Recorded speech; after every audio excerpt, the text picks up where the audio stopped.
Samantala mga idol, police presence, Pinaigting sa Calasiao. Sa detalye mga idol, kasama natin Idol Matthew Pacheco. 104.7 IFM.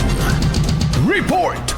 Bilang paghahanda sa inaasahang pagdagsa ng tao sa bayan ng Calasiao ngayong holiday season, pinaigting ng pulisya ang kanilang visibility sa mga pampublikong lugar. Ipinatupad ng mga otoridad ng 24/7 na checkpoint sa iba't ibang bahagi ng bayan upang matiyak na walang mag-aabuso sa mga nagdaraang tao. Bukod dito, patuloy ang kanilang pagmamanman sa mga matataong lugar at tulad na lamang sa food bazaar, sa simbahan at iba pang mga pangunahing destinasyon. Nagbigay din ng mga paalala ang kapulisan sa mga bisita na iwasan ang pagsusuot ng mga mamahaling alahas at hindi magdala ng maraming cash upang makaiwas sa posibleng panganib. Inaasahan ng mga otoridad na magiging tahimik at maayos ang sitwasyon sa bayan hanggang sa pagtatapos ng selebrasyon ng bagong taon. Kasama mo mula rito sa IFM Dagupan, ito si Idol Matthew Pacheco, Tatak IFM 104.7 IFM.